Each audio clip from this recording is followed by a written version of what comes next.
नमस्कार, हमारा नाम है समरीन और आपने देखना शुरू कर दिया है लाइव सिटीज।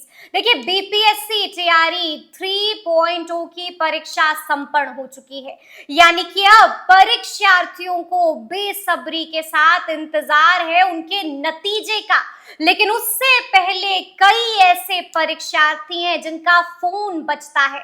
सामने वाला कहता है कि अगर आपको परीक्षा में पास होना है तो 40,000 रुपए देने होंगे। यानी कि यहाँ पर बड़ा फ्रॉड हो रहा है। तो ऐसे में अब सवाल उठता है कि क्या वाकई में बीपीएससी शिक्षक भर्ती परीक्षा का डेटा लीक हो चुका है। और सवाल तो जनाब ये भी उठता है कि आखिर ये फ्रॉड होता कैसे है। तो आज हम इसी को समझने की कोशिश करेंगे। तो इस पर बातचीत करने के लिए आज हमारे साथ सीनियर जर्नलिस्ट ज्ञानेश्वर जी हैं। हम आपसे समझना चाहेंगे ज्ञानेश्वर जी कि क्या वाकई में बीपीएससी शिक्षक भर्ती परीक्षा का जो तमाम डेटा था वो लीक हो गया है? नहीं समरीन, देखिए आप इस बात को ऐसे समझिए कि परीक्षा संपन्न हुई है, नतीजे आने हैं जी। नतीजा जारी करने की प्रक्रिया चल रही है। लेकिन जो गिरोह है इसे साइबर फ्रॉड का गिरोह कहते हैं जी। इनके पास नतीजों की कोई जानकारी नहीं है। ये किसी को भी परीक्षा में पास या फेल नहीं करा सकते। जब एग्जामिनेशन बोर्ड रिजल्ट जारी करता है मैट्रिक का या 12वीं का, तब भी ऐसे कॉल्स आते हैं। देखिए होता क्या है जी। कि बीपीएससी या बिहार स्कूल एग्जामिनेशन बोर्ड वहां से जो अभ्यर्थी हैं उनका डाटा लीक हो जाता है। अच्छा, वहां से डेटा हाँ, डाटा लीक हो जाता है। इसमें कोई शक नहीं है और इसकी बिक्री होती है और बाजाब्ता ऑर्गेनाइज गैंग है। जब डाटा लीक होता है जी। तो यह गिरोह जो है वह जिलावार डिस्ट्रिक्ट वाइज बांट लेता है कि इसे इस डिस्ट्रिक्ट का डाटा दिए, उसे इस डिस्ट्रिक्ट का डाटा दिए, ताकि एक ही परीक्षार्थी के पास 10 कॉल ना आ जाए, 10 अलग अलग लोगों के कॉल्स ना आ जाए, ताकि वह कंफ्यूज हो। यानी कि एहतियात भी बरता जाता है। बिल्कुल, मतलब जिसको कहते हैं ना ऑर्गेनाइज तरीके से। जी। और 40,000 रुपए में किसी भी प्रतियोगिता परीक्षा 1 लाख रुपए भी मांगे जा रहे हैं। अब देखिए डाटा कैसे लीक होता है और डाटा में क्या चीजें होती हैं।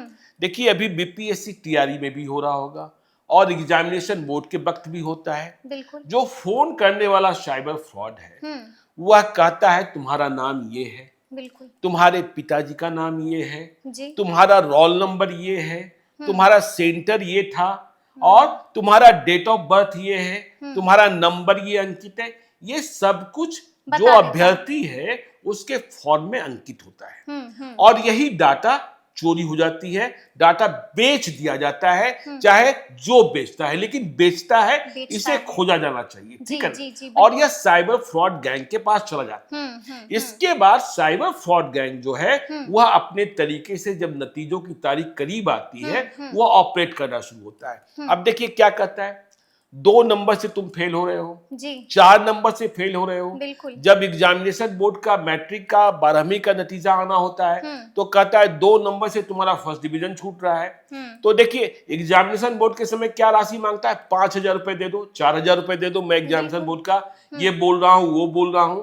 तो जो अभ्यर्थी है वो तो मामूली बच्चे होते हैं, बालिग भी नहीं हुए रहते हैं, मैट्रिक और 12वीं के बच्चे, उनसे 4,000 रुपए 5,000 रुपए मांगता है। जी। तो ये बच्चे फेल हो रहे हैं, पास होने की लालच में 4-5,000 रुपए ट्रांसफर कर देते हैं। यहाँ देखिए नौकरी का सवाल है तो 40,000 रुपए, 40,000 रुपए में कोई नौकरी मिलती है? 1 लाख रुपए में कोई नौकरी मिलती है, वो भी बीपीएससी की नौकरी। तो बीपीएससी के नतीजे में कोई घालमेल नहीं है, डाटा लीक हो गया। और देखिए ये जो गिरोह है ना, डाटा खरीद कर डाटा जो लीक करते हैं वह एक ऑर्गेनाइज गैंग है, ठीक है ना। अभी आप सुनते होंगे कि लोगों के पास ऐसे कितने लोगों के पास कॉल्स आए, बड़े लोगों के पास। पटना हाईकोर्ट के एक बड़े अधिवक्ता फंस गए कि आपका बेटा अरेस्ट कर लिया गया है जी। रेप केस में, और वहां रोने पीटने की आवाज। और देखिए अब तो इतने एक्सपर्ट हो गए हैं ये साइबर फ्रॉड्स कि वो एआई का इस्तेमाल करते हुए, आर्टिफिशियल इंटेलिजेंस का इस्तेमाल करते हुए वे आवाज की नकल भी सुना देते हैं। ठीक है अच्छा, ना? हूबहू आवाज हूबहू। उतार देते हाँ, हैं जी। देखिए यदि आपने कोई सोशल मीडिया प्लेटफॉर्म पर, फेसबुक पर, इंस्टाग्राम पर, ट्विटर पर अपना कोई वीडियो अपलोड किया है जिसमें आपकी बातचीत है, आपकी जुबान है, तो ठीक वैसा ही वे मतलब कन्वर्ट AI कर लेते के हैं, हाँ, बिल्कुल। एआई के माध्यम से। जी जी जी। तो आपका बेटा गिरफ्तार हो गया है, आपकी बेटी ड्रग मामले में पकड़ी गई है, ये देखिए ये पार्सल आया है, जी, जो जी, पार्सल जी। वापस जा रहा है, इसमें ड्रग है। तो यह डाटा जानते हैं कैसे प्राप्त होता है? बिल्कुल, ये बड़ा सवाल है। ये बड़ा सवाल जी, है। जी। तो ये जो बच्चे होते हैं, कहाँ के बच्चे होते हैं? जो बड़े शैक्षणिक संस्थानों में, बड़े एजुकेशनल इंस्टीट्यूशन में पढ़ रहे होते हैं। तो कॉलेज से भी डाटा चुराया जाता है, खरीदा जी, जाता है, जी, कॉलेज वाले बेच देते हैं। हम्म, अब कॉलेज के हम प्रिंसिपल को जिम्मेवार नहीं ठहरा रहे हैं, मैनेजमेंट को जिम्मेवार नहीं ठहरा रहे हैं, लेकिन कहीं ना कहीं लीकेज तो है, लीकेज तो जहां है। से यह डाटा, और फिर यह जो साइबर फ्रॉड गैंग होता है, वह उस वक्त उनके गार्जियन को फोन करता है जी। जब बच्चा क्लास में हो, अच्छा, जब बच्चा क्लास में हो, जी, जब उनसे बातचीत नहीं हो नहीं पाए, हो, नहीं या हो बच्चे पाए। का वह वक्त हो हाँ। जब वो सोने चला गया हो, बिल्कुल, हाँ, बिल्कुल। चाहे वो लाइब्रेरी में हो, जब उसका फोन जमा करा दिया गया हो, बिल्कुल, यह भी जानकारी उसी एजुकेशनल इंस्टीट्यूशन से।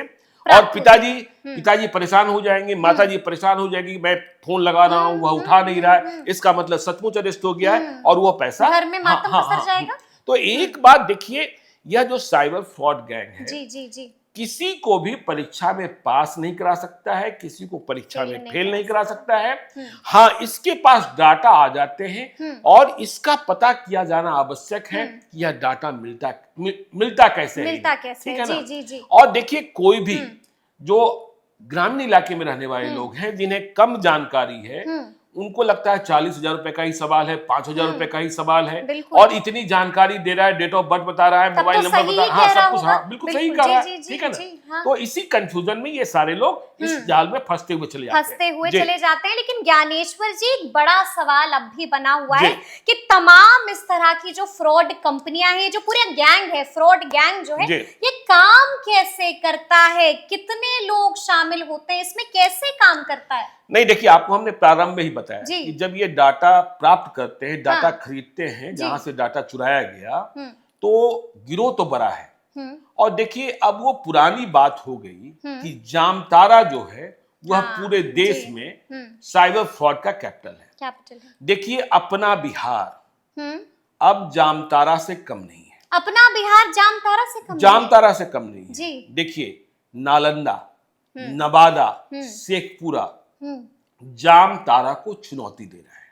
अच्छा। और फिर से आपको हम बता रहे हैं, ये बीपीएससी टीआरई 3.0 और जो बीएससीबी के इस तरीके के कॉल्स आते हैं, वो जामतारा से नहीं आते हैं, जी। वो नवादा, शेखपुरा, नालंदा से आते हैं। नवादा, शेखपुरा और नालंदा हाँ, से आते हैं। गांव गांव, समझे ना, यदि आप तलाशेंगे, गांव गांव में साइबर फ्रॉड के गिरोह तैयार हो गए हैं। और यह गिरोह जो है, डाटा लीक करने वाले गैंग से डाटा को प्राप्त करता है, ठीक है। और फिर उसे जिलावार हिसाब से, हाँ, या फिर सेंटर वाइज। जी। आप इस बात को ध्यान रखिएगा हाँ। कि एक व्यक्ति के पास 4 अलग अलग लोगों के फोन नहीं आते हैं, तो बिल्कुल। कितना सिस्टमेटिक होता है, जी जी, ठीक है ना? बिल्कुल ऑर्गेनाइज। हाँ, बिल्कुल ऑर्गेनाइज होता है।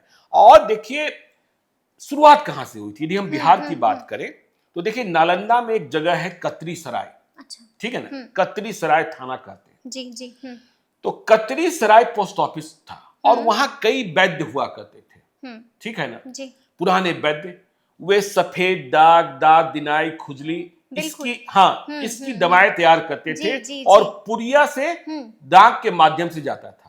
उन दिनों अखबारों में खूब छपता था। तो जब वहां डाकघर खुला, तो वहां इसके बाद फ्रॉड शुरू हो गया, ठीक है। जो वैद्य जी का नकल करते हुए या लोगों को झांसे में लेने के लिए वहां से लोगों को भेजा जाने लगा। ठीक है। और आपको जानकर आश्चर्य होगा जी। कि उस जमाने में कतरी सराय पोस्ट ऑफिस का पोस्टमास्टर बनने के लिए 10-10 लाख रुपए दिए जाते थे। 10-10 लाख? 10-10 लाख रुपए, हाँ, ठीक जी। है। और अब तो साइबर गैंग्स इस तरीके से नालंदा, नवादा और शेखपुरा। देखिए, जब मैं एक्टिव क्राइम रिपोर्टर था, फील्ड में था, तो लोग कहते थे कि बिहार में कुछ ही थाने हैं जिसकी सबसे बड़ी बोली लगती है। जी। उसमें चंपारण का रक्सौल थाना था, जो भारत नेपाल की सीमा पर था। नवादा का रजौली थाना था, जी जी ठीक जी, है ना, जी हाँ? जी। पटना का चौक थाना था, मालसलामी थाना था। लेकिन अब नवादा और शेखपुरा का कौन सा थाना, उस थाने से कितने साइबर अपराधी ऑपरेट कर रहे हैं, इसका अनुमान लगाने हर दूसरे दिन किसी न किसी स्टेट की पुलिस जो है शेखपुरा में, नवादा में और नालंदा में होती है। गिरफ्तारियां भी हो रही है। देखिए यह भी सच है कि कोई 1 साल पहले तक साइबर फ्रॉड के मामले में, साइबर फ्रॉड वाले गिरोह से निपटने के मामले में बिहार बहुत फिसड्डी था। लेकिन बिहार पुलिस ने इधर के दिनों में बहुत काम किए और बिहार को लेकर कई दूसरे स्टेट मॉडल बन रहे हैं। तो लेकिन यह जो नवादा है, शेखपुरा है और नालंदा है, यह नया कैपिटल है। ये नया कैपिटल जी, साइबर ठगी का। जी बिल्कुल, साइबर ठगी का। और वहीं से ये कॉल्स आ रहे हैं। अच्छा, ये भी यहाँ पर ज्ञानेश्वर जी हमें समझना होगा थोड़ा सा कि ये अगर इस तरह के कॉल्स आ रहे हैं, अगर इस तरह के फ्रॉड कंपनियां एक्टिव हैं, फ्रॉड गैंग एक्टिव है, तो इनको सिम कार्ड कहाँ से मिल जाता है? कहाँ से काफी आसानी से सिम कार्ड उपलब्ध होता है? देखिए, सिम कार्ड के लिए सरकार ने कितना नियम बनाया, हाँ, ठीक है ना, बिल्कुल, कि बगैर पहचान, बगैर आधार कार्ड, बगैर फोटो जी। लेकिन देखिए सिम कार्ड्स आज भी मार्केट में इजिली अवेलेबल है। लेकिन ये जो साइबर फ्रॉड्स है ना, सबसे ज्यादा प्री एक्टिवेटेड सिम कार्ड्स आज भी बंगाल और उड़ीसा से खरीद रहे हैं। बंगाल और उड़ीसा के मार्केट में प्री एक्टिवेटेड सिम कार्ड बहुत आसानी से उपलब्ध हैं और इन गिरोहों के सप्लायर हैं जो एक साथ 100, 200, 500 सिम कार्ड प्री एक्टिवेटेड क्या इन्हें सप्लाई करते हैं। और बिहार में भी हैं, लेकिन सबसे अधिक आपको बंगाल के, उड़ीसा के, उसके बाद छत्तीसगढ़ के नंबर आपको दिखाई पड़ेंगे जो कॉल आ रहे हैं, ठीक है ना। यदि आप चाहते हैं उनकी पहचान करना तो उसके तरीके भी है, किसी वीडियो में हम बता देंगे कि ये कॉल ये जो नंबर है वो किस सर्किल का है, वो भी मालूम हो जाता है। अच्छा ज्ञानेश्वर जी, थोड़ा सा हम ये भी समझना चाहेंगे कि ये लोग बैंक अकाउंट कैसे खुलवाते हैं? नहीं, देखिए अब इन्हें पैसा लेना होता है, ठीक है जी। तो ये पैसा लेंगे कैसे? 40,000 का बात हो या 5,000 का बात हो या 10,000 का बात हो, तो ये कहेंगे कि आप गूगल पे कर दीजिए, ठीक है, इनकी बात में लोग आ जाते हैं। आ ही जा रहे हैं ना जी। हाँ, अरे आप जाइए ना, आप बिल्कुल, यदि आपके कोई जानने वाले हैं, आप हर बार सुनिएगा कि कहाँ बगीचे में छापेमारी हुई, बगीचे में चलता है ये साइबर फ्रॉड्स का हेडक्वार्टर, बगीचे में चलता है। बगीचे में, ठीक है ना जी। तो कहेंगे कि भाई जीपे कर दीजिए, गूगल पे कर दीजिए, पेटीएम कर दीजिए, पे फोन कर दीजिए, सब इनके पास होते हैं। लेकिन ये किसी न किसी बैंक अकाउंट से लिंक होते हैं, ठीक है, ठीक है जी। कहीं ना कहीं बैंक अकाउंट होता है जी। तो देखिए बैंक अकाउंट्स में भी आपको ये जो आजकल के दिनों में ये जो सीएसपी संचालक है ना, बहुत आसानी से बैंक अकाउंट्स खोल देते हैं। देखिए पहले नियम क्या था, आज भी नियम क्या है, करेंट अकाउंट जब आप खुलवाते हैं, कारोबारी अकाउंट जिसको कहते हैं जी, तब तो तमाम तरीके की तहकीकात होती है। जिनका अकाउंट खुल रहा है, उनका दफ्तर कहाँ है, उसके मालिक कौन है, फिजिकल ऑडिट होता है, हाँ ठीक है, हाँ रहते हैं, ठीक है ना, वहां जाकर बिल्कुल निरीक्षण किया जाता है। लेकिन सेविंग्स अकाउंट मतलब अब एक टारगेट फिक्स कर दिया कि अधिक से अधिक सेविंग्स अकाउंट खोलिए। बीच में तो जनधन खाता खुला, जनधन खाता का इस्तेमाल भी बहुत बड़े पैमाने पर साइबर फ्रॉड्स के लिए किया जा रहा है। जब मैं नालंदा, नवादा, शेखपुरा की बात करता हूँ, मैं पहले कुछ दिनों पहले ही बात कर रहा था जी। आपको जानकर आश्चर्य होगा कि नवादा और शेखपुरा में 25,000 रुपए और 50,000 रुपए में अकाउंट बिकता है जी। देखिए ये जो साइबर फ्रॉड्स हैं वो लगातार ऐसे लोगों की तलाश करते रहते हैं जो खेतों में काम करते हैं, किसी के घर में काम करते हैं, मतलब जो मेहनत कश लोग हैं, जो गरीब हैं, जो बेबस हैं, जो परेशान हैं, ठीक है ना जी। ये गिरोह जो हैं उनसे उनका खाता खरीद लेते हैं। भाई 50,000 रुपए में अपना उसे लगा 50,000 रुपए में 50,000 रुपए मुझे मिल जाए, हाँ 25,000 रुपए में, या उनके नाम से खाता खुलवा देंगे कि भाई ये सरकारी योजना है, इसमें ये पैसा आना है और मतलब इतना लाभ। लेकिन खाता खुलवाने के साथ ही या खाता खरीदने के साथ ही उसका एटीएम, उसका चेकबुक और फोन सब अपने पास ले लेते हैं, ठीक है ना। तो देखिए मैं ऐसे कई उदाहरणों को जानता हूं कि भाई 50,000 रुपए में उसने खाता बेच दिया, 25,000 रुपए में उसने खाता। और देखिए पूरे देश के साइबर फ्रॉड बिहार में, नालंदा में, नवादा में, शेखपुरा में, जमुई में और मतलब बंगाल के कई हिस्सों में जी जी। लगे रहते हैं। छपरा में एक बड़ा गिरोह पकड़ा गया था कि हमें खाता खरीदना है, देश के खाता खरीदना है, बैंक अकाउंट जी खरीदना, जी क्योंकि पैसा यदि वो अपने अकाउंट में मंगवाएगा जी। तो वो गिरफ्तार हो जाएगा। बिल्कुल बिल्कुल। मैं कई ऐसे लोगों को जानता हूं जिसने अपना खाता 50,000 रुपए में बेचा। किसको बेच दिया? उत्तराखंड के आदमी को। अच्छा। उत्तराखंड का गिरोह जो है यहाँ सक्रिय है खाता खरीदने के लिए। जी। और जैसे ही खाता बिका, इस आप आदमी को फंसे? क्या पता, हाँ, बिल्कुल। इस आदमी अब उसके खाते में 5 लाख रुपया आ रहा है, उसके खाते में 10 लाख रुपया आ रहा है, उसके खाते में 15 लाख रुपया आ रहा है। जब बात खुली तो पुलिस, चाहे वह बिहार की पुलिस हो, चाहे उत्तराखंड की पुलिस हो, चाहे दिल्ली की पुलिस हो, वह तलाशते हुए लेके जाएगी नहीं, वह तलाशते हुए खाता धारक को आई। खाता धारक को कुछ पता ही नहीं था, न उसके पास चेकबुक था, न पासबुक था, न टेलीफोन नंबर, मोबाइल नंबर उसका दर्ज ही नहीं था कि उसके अकाउंट से इस तरीके का ट्रांजैक्शन हो रहा है, न एटीएम था।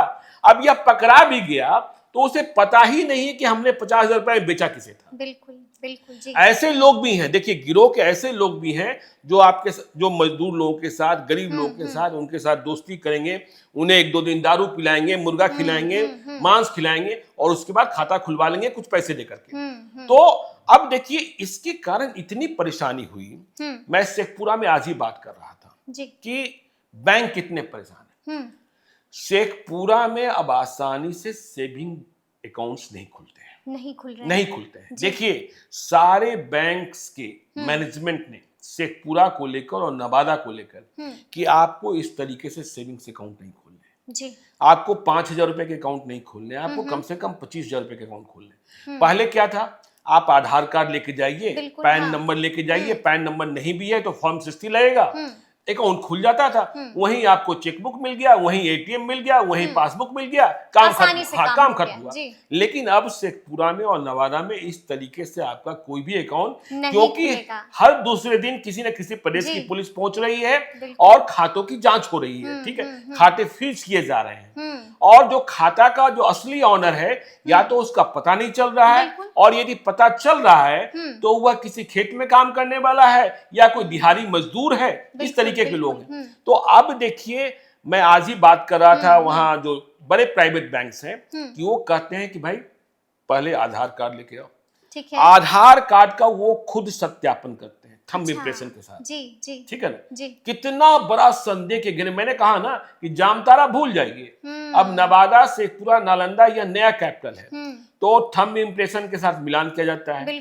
फिर जो आपने आधार कार्ड दिया है वह सही है कि नहीं है, आधार के पोर्टल पर जाकर के, लेकिन इतने मात्र से अकाउंट नहीं खुल जा रहे हैं। अब सेविंग्स अकाउंट में भी कहा जा रहा है कि जो व्यक्ति अकाउंट खोलने आया है उसके घर जाइए। अच्छा, ये नहीं कि अकाउंट खोल लीजिए और उस पते पर डिलीवर कराइए, पहले जाकर देखिए कि उसका घर है कि नहीं है, या वह किराए में रह रहा है कि नहीं रह रहा है।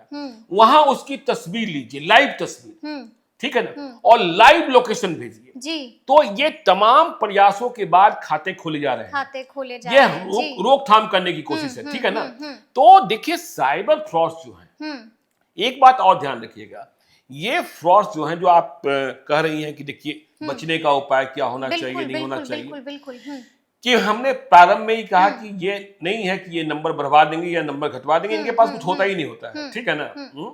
आप इनकी तहकीकात कर लीजिए ना, जैसे बीपीएससी टीआरई में 3.0 में हो सकता है ये बता भी देंगे क्योंकि इनके पास तो पूरा ही डाटा है, लेकिन कुछ जानकारियां आप पूछ सकते हैं जिसके बाद ये कंफ्यूज हो जाएंगे। लेकिन एक बात, कोई भी बैंक या कोई भी जांच एजेंसी कभी, ये पहली बात तो वॉइस कॉल करेंगे, बिल्कुल, उसके बाद ये कहेंगे क्या बोलता है व्हाट्सएप कॉल पर आओ।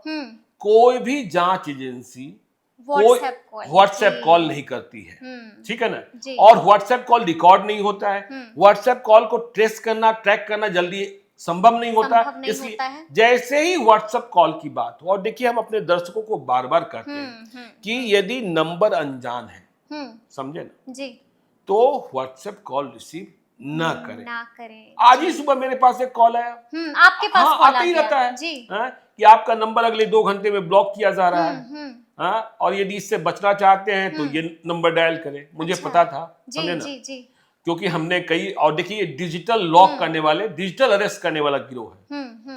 तो हमने पहले तो मन किया कि थोड़ा मजा लेते हैं, लेकिन मैं किसी दूसरे धुन में था, उसमें मजा नहीं ले पाया। लेकिन मैंने पलट कर फोन किया उसी नंबर पर। अच्छा। कि भाई साहब, आप तो टेलीकॉम डिपार्टमेंट से बोल रहे थे। हाँ, जी।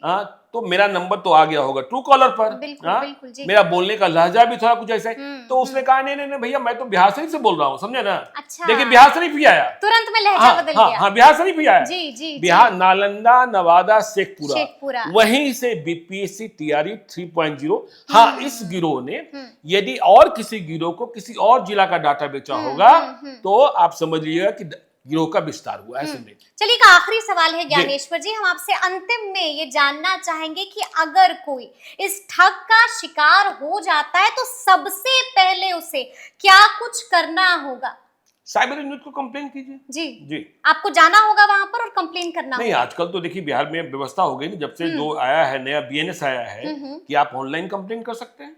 आप ऑनलाइन कंप्लेन कर सकते हैं, साइबर यूनिट को कंप्लेन, यानी कि साइट पर जाना होगा और आपत्ति दर्ज करानी होगी, कंप्लेन करनी। हाँ, एक और आपको जानकारी दे जी, कि यदि किसी व्यक्ति, देखिए सावधानी की आपने बात की है कि किसी व्यक्ति का फोन आया, ठीक है, वह नंबर आपको दिखा रहा है, ट्रू कॉलर पर नहीं दिखा रहा है, नंबर आ रहा है कि ये भाई बीपीएससी ऑफिस, हाँ जी, बीएससीबी ऑफिस, ठीक है, फलना सिंह बीएससीबी बीपीएससी, वह किसी न किसी जीपे में, पेटीएम में या पे फोन में होगा, पैसा मांगेगा। उस नंबर को पहले सर्च कीजिए उस पर, वहां आपको नाम निश्चित तौर पर दूसरा दिखेगा। ठीक है, यह अकाउंट भी फर्जी है। जी, यह अकाउंट भी फर्जी है, यह खरीदा गया अकाउंट है, यह किराए पर लिया गया अकाउंट है, लेकिन दोनों का नाम आपको अंतर आ जाएगा। और यहीं पर आपके दिमाग की घंटी बज जाएगी। चलिए, तो सुना आपने कि आपको सतर्क, आपको सावधान और आपको अलर्ट कैसे रहना है। तो फिर ये पूरी बातचीत आपको कैसी लगी है, कमेंट करके हमें जरूर बताइएगा। तो ऐसे तमाम अपडेट्स के लिए ऐसे ही हमारे साथ बने रहिएगा और देखते रहिएगा लाइव सिटीज। बहुत शुक्रिया, धन्यवाद।